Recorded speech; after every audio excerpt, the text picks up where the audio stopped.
10 cars, 0 rule violations, all banned forever. Imagine building the most dominant racing machine the world had ever seen. You pour everything into it, your money, your genius, your obsession. You show up at the track, you run the quarter mile, you obliterate the competition, and then NHRA tells you it's over. Not because you cheated, not because you broke the rules, but because you were too good. Today, we're counting down the top 10 most dangerous, most dominant, and most feared cars that NHRA officials couldn't handle machines so powerful, so controversial, so far ahead of their time, that the rulebook had to be rewritten just to stop them. These aren't just cars, these are legends. And NHRA tried to erase every single one of them. Number 10 will make you question everything you thought you knew about factory-built race cars. Number 7, a scandal so explosive, NHRA officials refused to talk about it for 2 decades. Number 3 had officials literally standing in the way, blocking it from making another run. And number 1, the car that didn't just beat the competition, it broke the entire system. Stay with us, because once you see what NHRA buried, you'll never. Look at drag racing the same way again. Number 10, the 1965 Pontiac Catalina Super Duty. We start our list in 1965 with a car that almost nobody talks about anymore. And that's exactly the problem. The 1965 Pontiac Catalina Super Duty was a factory weapon. Pontiac's engineers didn't build it to sell to everyday drivers. They built it for one reason, and one reason only: to destroy everything else on the drag strip. Under the hood sat a 421 cubic inch Super Duty engine, modified by Pontiac's own factory engineers with hand-ported heads, a radical camshaft, and an intake manifold that had no business being on a street car. But here's where the story turns dark. In 1963, General Motors issued a corporate-wide ban on factory involvement in racing. On paper, Pontiac was supposed to walk away. Officially, they did. Under the table, they kept building. By 1965, NHRA officials were receiving complaints from other manufacturers. The Catalina Super Duty wasn't just winning, it was making everyone else look amateur. The power figures didn't match what was on paper. The weight was suspiciously low. The cars were too consistent, too fast. NHRA launched an investigation. What they found: in Pontiac's parts catalog, racing components disguised as heavy-duty street parts forced a showdown with GM. The result: Pontiac was effectively banned from NHRA competition, and the Super Duty program was shut down permanently. One of the most advanced factory drag cars ever built. He raced before most people ever saw it race. Number 9, the 1969 ZL1 Camaro. In 1969, if you walked into a Chevrolet dealership and ordered a Camaro, you'd get a nice muscle car. But if you knew the right person, if you had access to a very specific, very secret order form, you could order something else entirely. Something called COPO 9560. The 1969 ZL1 Camaro was the result of a backroom deal between drag racer Fred Gibb and Chevrolet's central office. It was never advertised, never promoted. It appeared in almost no official Chevrolet literature, and under its hood was perhaps the most terrifying engine ever fitted to a street-legal American automobile. The ZL1 engine, 427 cubic inches, all-aluminum construction, was the same motor used in Chevrolet's Can-Am racing cars. It weighed 100 pounds less than a conventional iron block big block. That weight savings went directly to the front. Rear balance. At the drag strip, ZL1 Camaros were running 11-second quarter miles stock, straight off the dealership floor. NHRA's problem was classification. The ZL1 was technically a street car. It had a VIN, it was registered, it could be driven to the grocery store. But its performance was destroying dedicated race-built machines. Only 69 ZL1 Camaros were ever built, and NHRA's rules could barely keep up. Officials scrambled to reclassify the car multiple times. The weight breaks, the class rules, the engine displacement categories, all of it had to be rewritten because of 69 cars that most Americans never knew existed. Number 8, Don Garlits Swamp Rat, 14 by 1970. Don Garlits was already a legend. He'd been dominating top fuel drag racing for over a decade. He'd broken records that experts said were physically impossible. He was, without question, the greatest drag racer alive. Then, on March 8, 1970, at Lyons Drag Strip in California, a transmission explosion ripped through his car at 250 miles per hour. Don Garlits lost half of his right foot. Most people expected him to retire. Instead, he did something that changed drag racing forever. He spent the next year building ZL1 Swamp Rat 14, a rear-engine top-fuel dragster at a time when every professional dragster used a front-engine configuration. In a front-engine car, the driver sits directly behind a 3,000-horsepower nitromethane engine with nothing between them and the blower but a thin aluminum firewall. Every driver in the sport accepted this as normal, Garlits said. Enough? When Swamp Rat 14 appeared at the 1971 Winter Nationals, the paddock laughed. The weight distribution was wrong. The handling would be unpredictable. The aerodynamics were unproven. Garlits won the event. Then he went on a winning streak that terrified NHRA officials for a different reason, not because his car was illegal, but because it proved that the entire field had been driving dangerous cars for 20 years when a safer design was possible. The rear-engine revolution that followed made NHRA mandate the configuration within years. Don Garlits didn't get banned. He forced everyone else to change. Number 7, the 1968 Dodge Hemi Dart. In 1968, Chrysler built a car that was essentially a street-legal racing machine. The 1968 Dodge Hemi Dart came from the factory with acid-dipped steel body panels so thin you could not early bend them with your hands, a fiberglass hood and front fenders, no rear seat, no heater. No sound-deadening A426 Hemi engine producing somewhere north of 425 horsepower on paper. In reality, closer to 550. Chrysler built approximately 80 of these cars, spread between Dodge Dart and Plymouth Barracuda variants, and sold them directly to racers through dealerships. NHRA's problem was classification. On paper, it was a street car. It had a title. It had a VIN. Technically, you could drive it to work, though you'd arrive partially deaf and numb from cold. On the track, it was something else. NHRA officials watched these cars run times that their own timing systems struggled to believe. Inspectors measuring body panel thickness were alarmed at what they found. The controversy exploded when multiple sanctioning bodies began accusing each other of allowing illegal modifications. NHRA was forced to implement new minimum weight rules and body panel thickness regulations that applied retroactively. Several Hemi Darts were immediately reclassified out of their competitive class. Others were banned outright from certain categories. Chrysler had built a weapon, and NHRA had to disarm it. Number 6, Jerry Eckman's nitrous car. Not every banned car gets banned for being too fast. Some get banned because of what officials find inside them.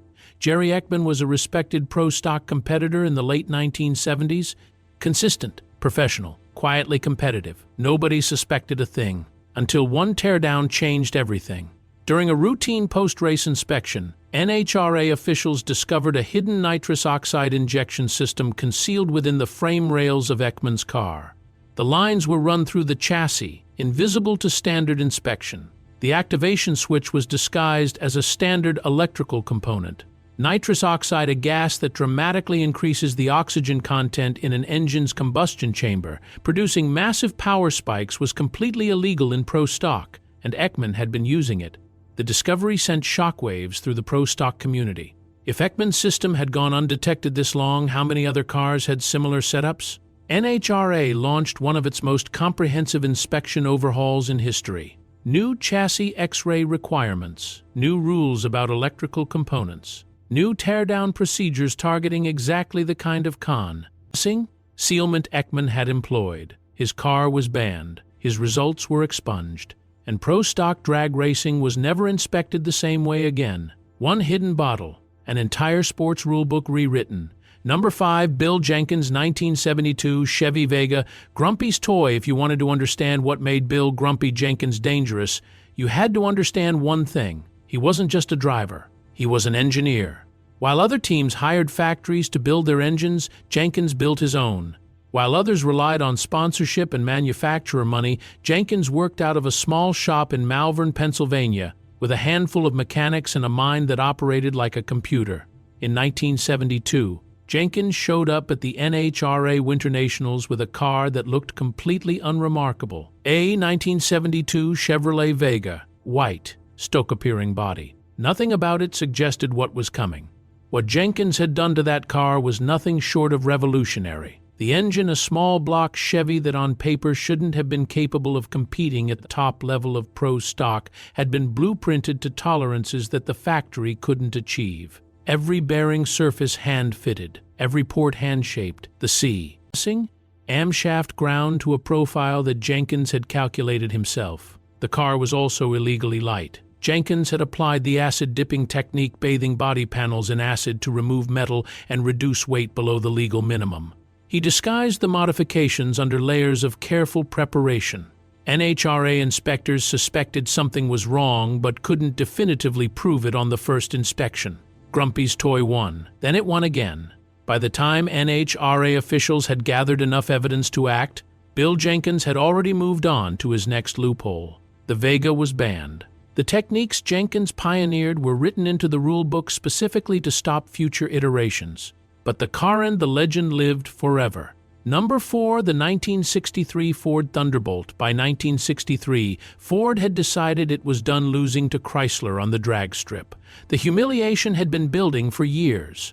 Chrysler's Max Wedge engines were dominating superstock events across the country, and Ford's engineers were watching from the sidelines as Mopar machines collected trophies, shattered elapsed time records, and earned the kind of headlines that Ford's marketing division desperately wanted for its LF. The performance gap was real, it was visible, and deeply embarrassing for a company that had long called itself America's premier performance brand. Something had to change, and it had to change before yet another racing season slipped away. The solution was the Thunderbolt, a factory-built Fairlane that Ford's special vehicles team stripped down to its bones, lightened wherever possible, and stuffed with a 427 cubic inch high-riser engine generating over 425 horsepower. On paper, it was a modified production vehicle. In practice, it was a purpose-built weapon wearing a Fairlane body. The distinction mattered enormously for official NHRA classification purposes. Almost nothing else about the car resembled what a normal buyer would find at a Ford dealership. Like the Hemi Dart that Chrysler would produce 2 years later, the Thunderbolt was technically street legal.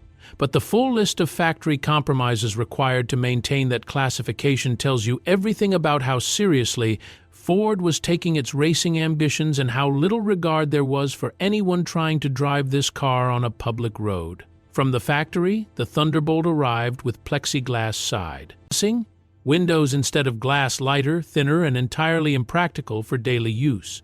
The front bumper was cast in aluminum rather than steel, shedding critical pounds from the nose. The entire front clip was fiberglass, stripping weight from the section that needed to pivot hardest on launch. The back seat was stripped out completely, and the battery was relocated from beneath the hood back to the trunk, a deliberate, calculated adjustment designed to shift mass rearward and maximize rear tire bite at the starting line. These were not dealer modifications. These were factory decisions engineered, documented, signed off by Ford's production team, and shipped that way from the assembly line. Every Thunderbolt that left the factory was configured for one purpose: running quarter miles. Ford built exactly 100 Thunderbolts and sold every one directly to drag racers, professional competitors who understood exactly what the car was designed to do. There was no showroom availability, no advertising campaign, and no pretense of civilian use. This was Ford's racing division operating entirely in the open, using the production vehicle classification as a loophole to run purpose-built. T machinery in classes meant for modified street cars. NHRA's response was swift and predictable. Emergency reclassification hearings were called almost immediately.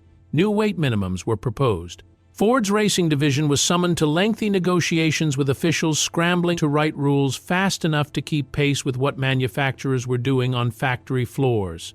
The rulebook had always lagged behind the engineers. The Thunderbolt made that gap impossible to ignore or excuse. But what made the Thunderbolt particularly dangerous wasn't just its performance numbers. It was what the car represented within the larger context of the 1960s horsepower wars, an escalating industrial Cold War fought on drag strips across America, waged between Ford, Chrysler, and General Motors, each committing more engineering resources into cars that were nominally street vehicles but were functionally racing machines with license plates.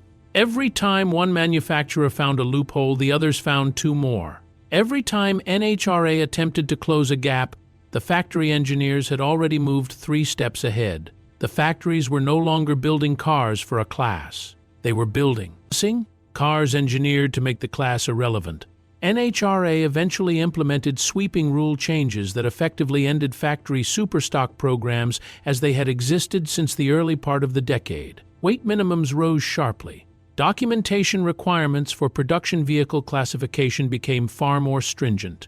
The era of the factory-built strip weapon was drawing permanently to a close. The Thunderbolt forced that reckoning not because it was the fastest car ever to run a sanctioned quarter mile, but because it was the moment NHRA finally looked at what the factories were doing and decided a hard line had to be drawn, enforced, and held. 100 cars, 100 weapons, and a rule book that would never be quite the same after that.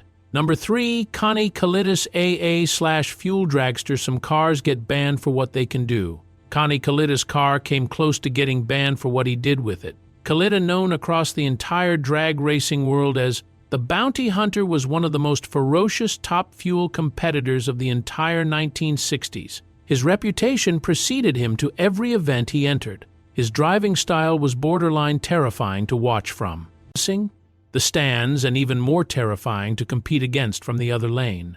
His car was in a constant state of tension with what the rulebook permitted, always probing the outer boundary of legal, always forcing officials to look twice. He was the kind of competitor that sanctioning bodies tolerate when they are winning and scrutinize mercilessly when they step out of line. And in 1968, Connie Kalitta stepped very far out of line.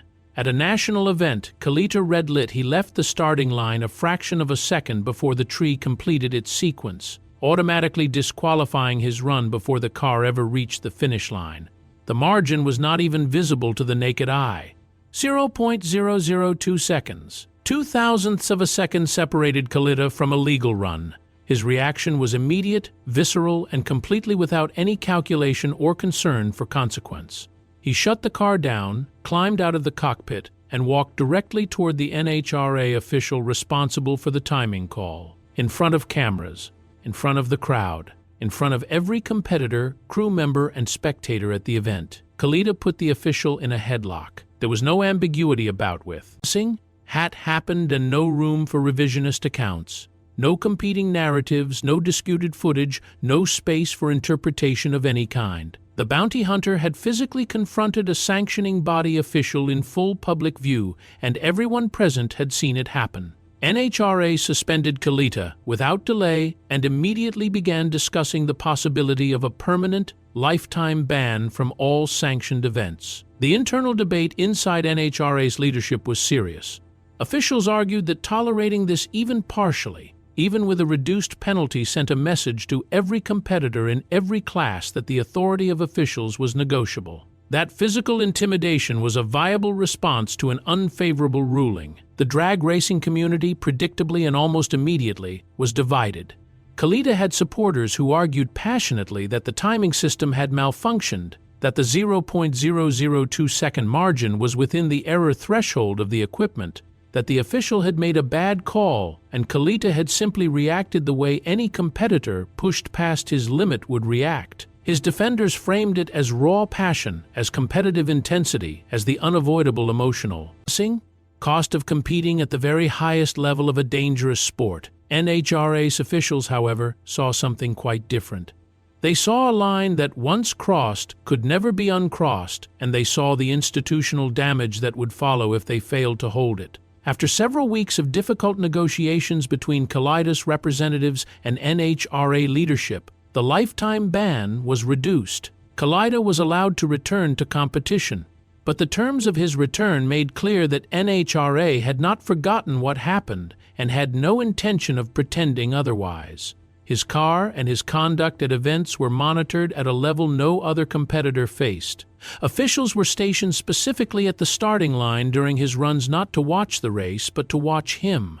Any technical infraction, any rules violation, any behavior that could be construed as threatening or intimidatory toward NHRA staff would result in immediate, permanent removal from the sport. The message was delivered with complete clarity and without any sentiment whatsoever. The bounty hunter survived. He came back to competition. He raced again and raced hard. he remained one of the most magnetic, most feared, and most dangerous competitors in all of Top Fuel for years after the incident had become history. But the real story of Connie Kalitta in 1968 is not, at its core, about one man losing his temper at a starting line in front of the wrong crowd. It is a story about the limits of legend, about the point at which even the most talented, most celebrated, most fiercely supported competitor in a sport discovers that the institution is larger than the individual. NHRA made sure everyone in the paddock, in the stands, and reading the racing press understood the lesson. No car, no driver, no name, however legendary, was above the rules that held the sport together. The bounty hunter learned it, so did everyone watching. Number 2, Bob Glidden's 1978 Ford Fairmont Pro Stocker. In 1978, Bob Glidden drove one of the ugliest cars Ford ever produced to one of the most dominant seasons in Pro Stock history. The 1978 Ford Fairmont looked like what it was, a sensible, unremarkable economy car that suburban families drove to the mall. What Bob Glidden had done to the one at the Winter Nationals was something else entirely. The engine, a 358 cubic inch Ford that Glidden had spent months developing in his private shop, produced power figures that NHRA officials flatly didn't believe when they saw the run sheets. Then they found the modifications. Glidden's preparation went beyond conventional engine building. The engine blocks were micro-finished to tolerances measured in millionths of an inch. The cylinder heads had been reworked using techniques that were technically within the rules, but only because nobody had thought to write rules against them yet. The chassis was prepared to the absolute minimum legal weight. The aerodynamics on a car with all the aerodynamic elegance of a brick had been optimized through careful attention to ride height and front-end configuration. NHRA's response was to call multiple emergency technical meetings. Glidden's preparation techniques, one by one, were written into the rulebook as prohibited. He was never found to have broken existing rules. He was just so far ahead that the rules had to catch up to him. Number 1, the 1965 Dodge A990 Coronet. If every car on this list was dangerous, car number 1 was something beyond dangerous. The 1965 Dodge A990 Coronet was not built to be raced on weekends. It was built to win. Period. Full stop. Nothing else.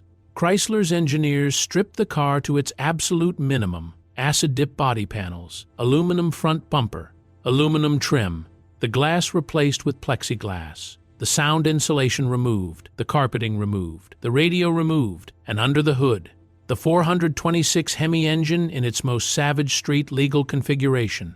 When the A990 appeared at NHRA events in 1965, officials didn't just question the car, they questioned whether it should be allowed to exist. The factory had produced an automobile so purpose-built for drag racing that it barely qualified as a street car. It had a title. It had a VIN. Technically, you could register it. Practically speaking, it was a race car wearing a very thin disguise. NHRA banned the car before many competitors had even completed a full season with it. The combination of the Hemi's power and the A990's extreme weight reduction produced performance figures that broke every existing class record. New rules were written. Minimum weight floors were established. Specifications for street vehicles were codified in ways that specifically prevented another A990 from existing. Chrysler never built anything quite like T again. The A990 wasn't just the most banned car on this list. It was the car that forced NHRA to define for the first time exactly what too dangerous really meant. And drag racing has never been the same since. 10 cars, 10 legends. 10 machines that were so dominant, so dangerous, so far beyond what the rulebook imagined that officials had no choice but to act. But here's what NHRA never wanted you to realize. Every time they banned a car, they were admitting something. They were admitting that someone out there had outthought them, outworked them, outsmarted every rule they'd written. The history of drag racing isn't just a story of speed. It's a story of brilliant minds pushing boundaries and officials desperately trying to hold those boundaries together. These cars lost, but their builders? They won forever. If you've made it this far, you already know you're serious about drag racing history. Hit subscribe because we're just getting started. There are stories in this sport that have never been told, and we're going to tell every single one of them.